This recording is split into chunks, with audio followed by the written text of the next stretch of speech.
Old Sultan by the Brothers Grimm. A farmer had a faithful dog named Sultan, who had grown old and lost all of his teeth, and could no longer hold on to anything. One day the farmer was standing with his wife before the house door, and said, "Tomorrow I intend to shoot old Sultan. He is no longer of any use." His wife, who felt pity for the faithful animal, answered, "He has long served us so long, and been so faithful, we might as well give him his keep." "What?" said the man. "You're not very bright. He doesn't have a tooth left in his mouth. No thief is afraid of him. He can go now. If he has served us, he has eaten well for it." The poor dog, who was lying stretched out in the sun not far off, heard everything, and was sorry that tomorrow was to be his last day.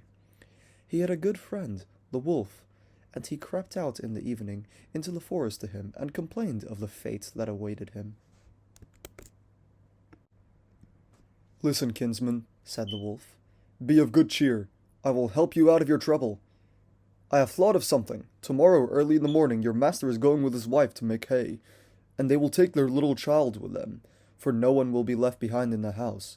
When they are at work they lay their child behind the hedge in the shade. You lie down there too, just as if you wanted to guard it, and then I will come out of the woods and carry off the child. You must run swiftly after me, as if you would take it away from me. I will let it fall, and you will take it back to its parents, who will think that you have rescued it, and they will be far too grateful to you to do any harm. On the contrary, you'll be treated royally, and they will never let anything happen to you again." And to his wife he said, "Go home at once, and make the old Sultan some bread soup that he will not have to bite, and bring the pillow from my bed. I will give it to him to lie on. From then on, old Sultan will be well off as you can possibly wish." Soon after, the wolf visited him and was pleased that everything had succeeded so well. "But kinsman," he said, "you will just close one eye if, when I have the chance, I will carry off one of your master's fat sheep." "Don't count on that," answered the dog. "I will remain true to my master. I cannot agree to that." The wolf thought that this was not spoken in earnest, and he crept up in the night to take away the sheep. But the farmer, to whom the old Sultan had told the wolf's plan, was waiting for him, and combed his hair cruelly with a flail. The wolf had to flee, but he cried out to the dog, "Just wait, you scoundrel, you'll regret this." The next morning, the wolf sent the boar to challenge the dog to come out into the forest and settle the affair. Old Sultan can find no one to be his second but a cat with only 3 legs, and as they went out together, the poor cat limped, stretching its tail upward with pain.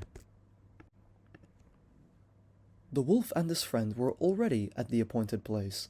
When they saw their enemy coming, they thought that he was bringing a saber with him, for they mistook the cat's outstretched tail for one. When the poor animal hopped on 3 legs, they thought that each time it was picking up a stone to throw at them. Then they took fright. The wild boar crept into the underbush, and the wolf jumped into a tree. As the dog and the cat approached, they wondered why no one was to be seen.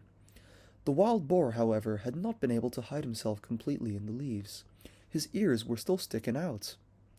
While the cat was looking cautiously about, the boar wiggled his ears, and the cat, who thought it was a mouse, jumped on it and bit down hard.